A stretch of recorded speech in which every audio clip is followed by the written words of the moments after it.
Internet और smartphone हर एक के हाथ पहुंचने के बाद काफ़ी बदलाव के साथ एक महत्वपूर्ण बदलाव ये भी देखने मिला है कि लोगों ने जेब में कैश रखना कम कर दिया है और यूपीआई का यूज़ करके खरीदी हो, पैसे ट्रांसफ़र हो, ये करना ज़्यादा पसंद किया है। अभी इसी के संदर्भ में यूपीआई ट्रांजैक्शन पे चार्जेस देने हैं, ऐसा सर्कुलेशन निकला है। समझते हैं क्या है ये एक्चुअल बात। यूपीआई के ट्रांजैक्शन बड़े हैं। सब्जी खरीदने से हाई प्राइस्ड इलेक्ट्रॉनिक डिवाइस हो या कोई सर्विस लेनी हो, यूपीआई यूज़ होता है।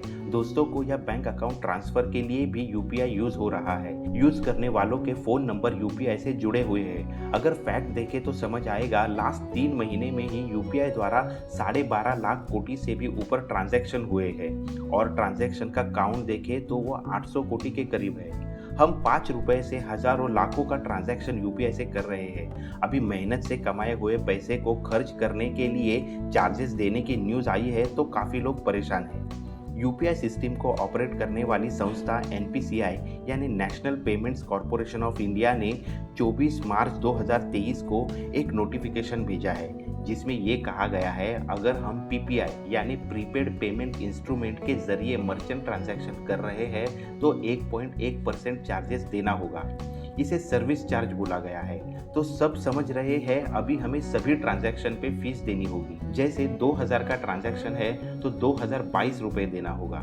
ये चार्जेस सर्विस प्रोवाइडर को authorisation, payment acceptance, processing, infrastructure ये सभी मैनेज करने के लिए जरूरी है, ऐसा एनपीसीआई का मानना है। अभी इसी के ऊपर सोशल मीडिया पे काफी निगेटिव डिस्कशन होने लगे कि सरकार ने डिजिटल इंडिया के नाम पे लोगों को डिजिटल ट्रांजैक्शन की आदत लगाई। वो तो अच्छी है, लेकिन अभी उसी का उपयोग गवर्नमेंट पैसा कमाने के लिए कर रही है। तभी एनपीसीआई ने क्लैरिफिकेशन भी दिया है। उससे समझने वाली 2 इम्पोर्टेंट बात है। एक तो अगर हम पीपीआई इंस्ट्रूमेंट जैसे कि अमेजॉन, पेटीएम इनके वॉलेट में पैसा ट्रांसफ़र कर रहे हैं और वो ट्रांजैक्शन 2000 के ऊपर है तो डेफिनेटली 1.1% चार्ज हमें देना होगा। दूसरी बात, अकाउंट टू अकाउंट पैसा ट्रांसफ़र हो रहा है तो उस पर कोई चार्जेस नहीं है। हमारा यूपीआई आईडी हमारे अकाउंट से लिंक है और वैसे ही किसी विक्रेता का भी होता है। यानी हम ग्राहक किसी विक्रेता को यूपीआई से पेमेंट कर रहे हैं तो वो अकाउंट टू अकाउंट ट्रांसफ़र हो गया और उस पर कोई भी चार्जेस नहीं देने हैं। यानी जैसे आप पहले आपके दोस्तों को या किसी भी मर्चेंट को यूपीआई से पैसे ट्रांसफ़र कर रहे थे वो उसी तरीके से चालू रहेगा। दोस्तों, यूपीआई के बारे में और एक महत्वपूर्ण बात बताने से पहले मैं आपको ये बताना चाहता हूँ, हमारा हमेशा ये प्रयास होता है कि आपके लिए कुछ वैल्यू ऐड कर पाए। अगर ये वीडियो आपको पसंद आ रहा है तो इसे ज़रूर लाइक करें और चैनल को सब्सक्राइब करें। तो अभी इम्पोर्टेंट यूपीआई की और एक बात ये है जो आपको ध्यान में रखनी है, यूपीआई ट्रांसफ़र के लिए हमेशा पैसे देने के लिए क्यूआर कोड स्कैन करना होता है।